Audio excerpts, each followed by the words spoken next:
I'm glad you said that, because now we're going to focus on the music. Because if the music's not hot, we ain't really talking about nothing. And you have a new EP right now called Breathin Fire. First and foremost, salute to making good music. Thank you. Because there's people out there just putting out anything. Right. You know what I'm saying?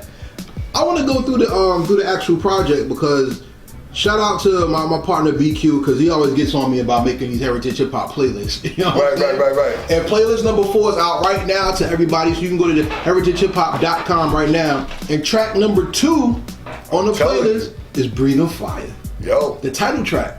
I appreciate that. Let's talk about Breathin Fire, because that's one song. When I heard it, I was like, ooh,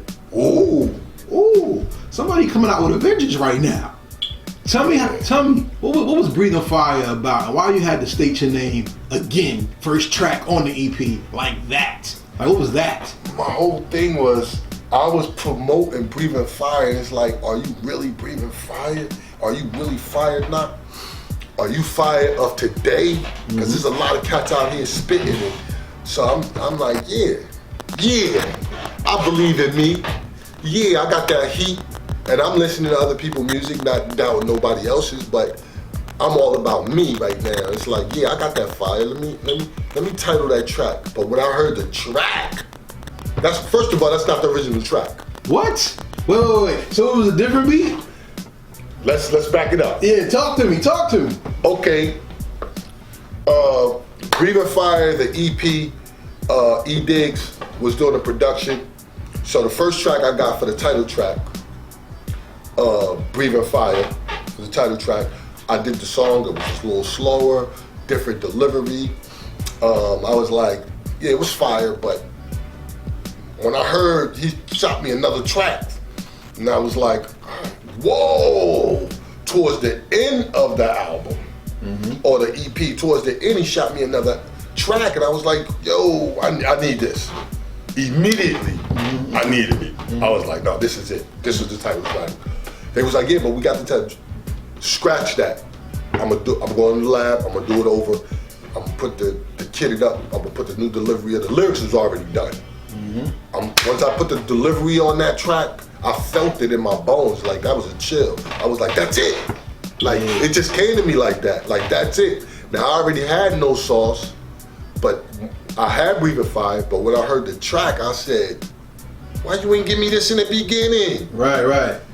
So it just made things even better. I was like, nah, it was dope the way I had it, but I was like, nah, that beat supposed to go, they go together. So I want to ask you something about that beat though.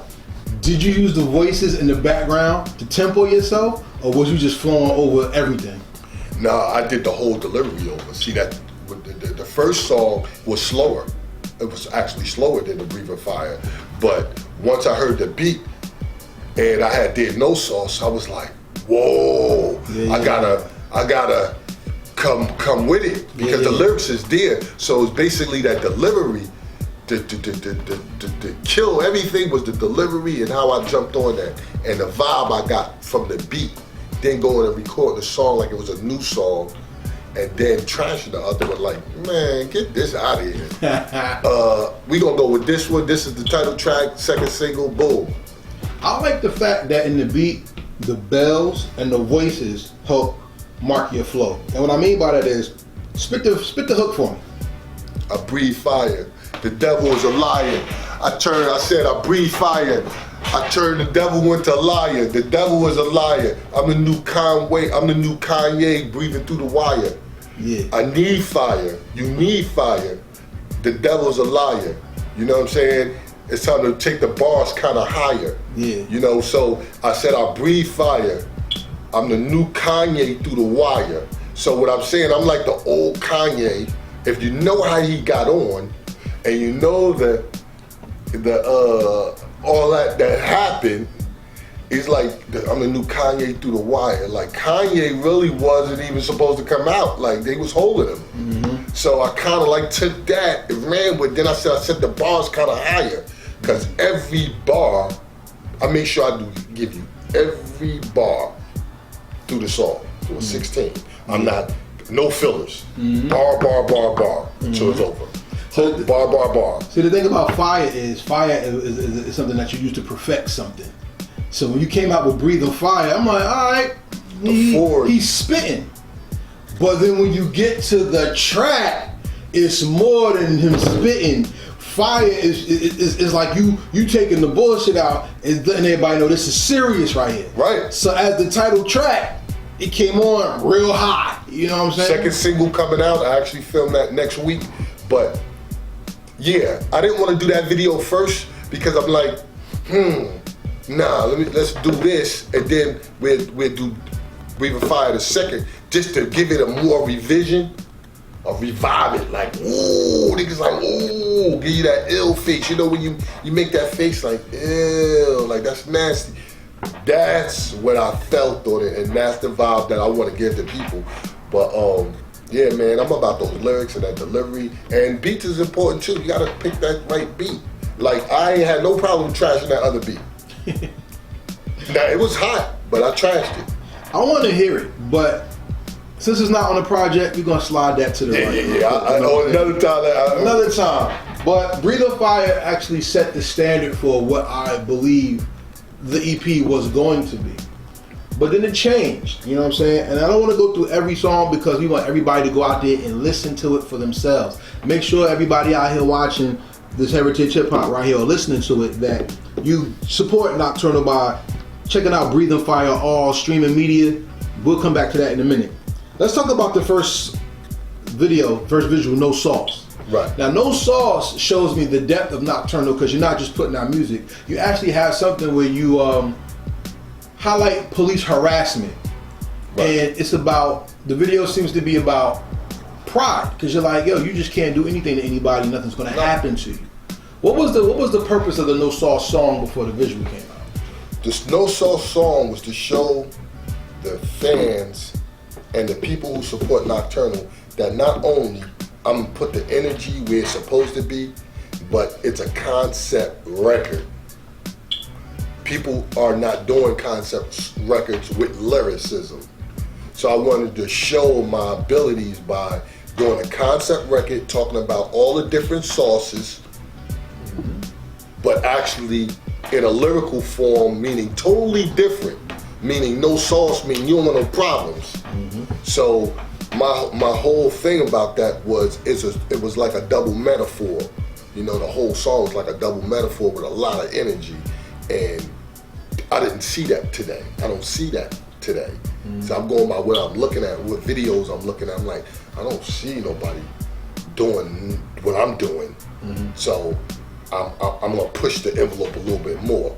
You know, and I gave you 3 verses on the No Sauce. Maybe a lot of people is giving you 2 verses still. Sometimes, even that. Yeah. Sometimes it's 1 verse with no hook. Yeah. Yeah.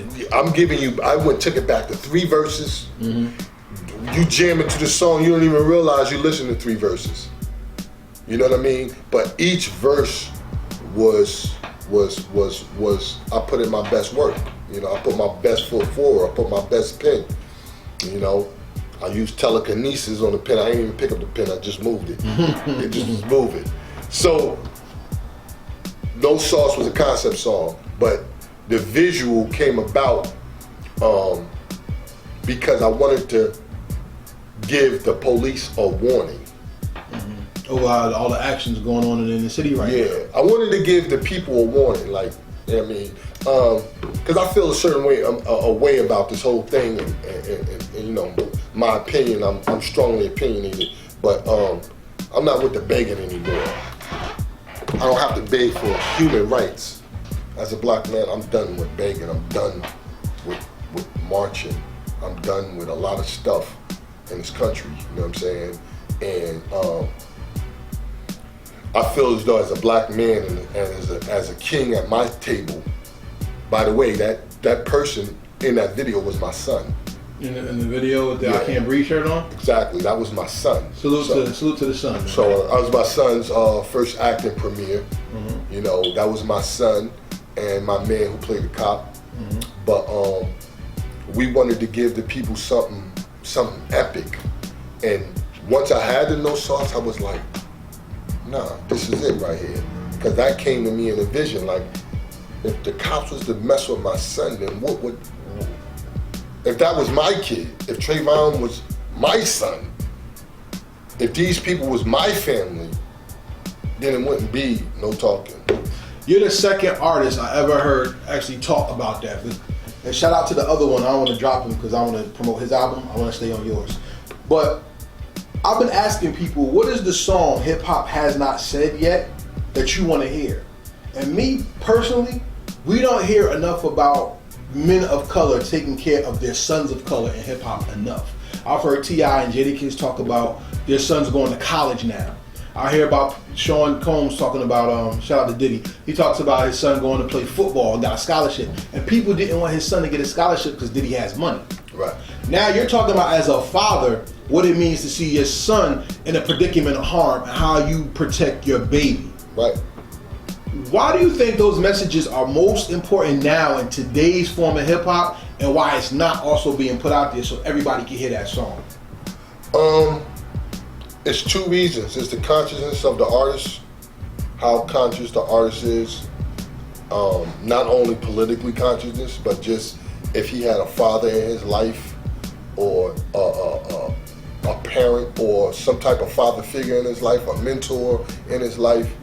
You know, me being a father, a husband, I had firsthand experience with cops.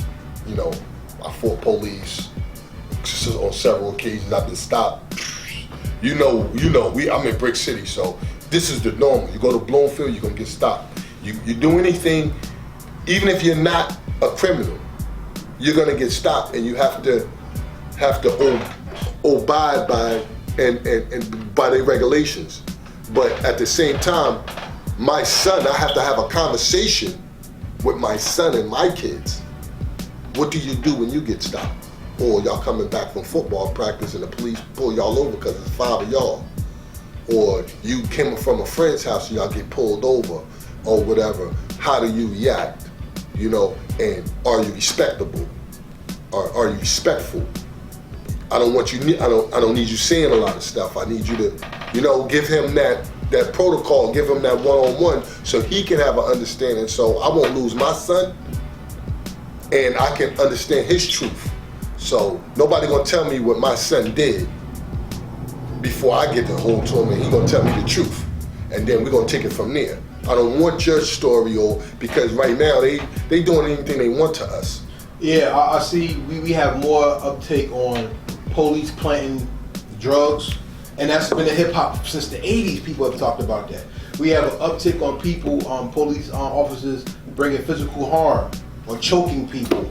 And I don't know if you've seen it now, but the most recent video that came out yesterday was the police in Georgia pulled a man out of an Uber, busted his nose, slammed his head on the ground, and people are around filming it instead of aiding in this young man's health. Well, the thing about aiding, when somebody has a firearm and trained to and licensed to kill, aiding, you have to think about that for a minute. Think about that, because there was a question just in my little circle. It was like, yo, if you see somebody and you just, all right, if you see a guy hitting on a girl, you want to jump in. But that girl probably cheated on him, did something to him. You don't know the full story. You only know about what your perception is. Now, what should you do? You can call it in, you know what I mean? Or you can physically interject, but knowing that you're taking a risk from interjecting because you don't know the full story. So if the brother whip out or he feel threatened from you, then you put yourself in a predicament. Now if you want to play superhero, then you really gotta have them powers.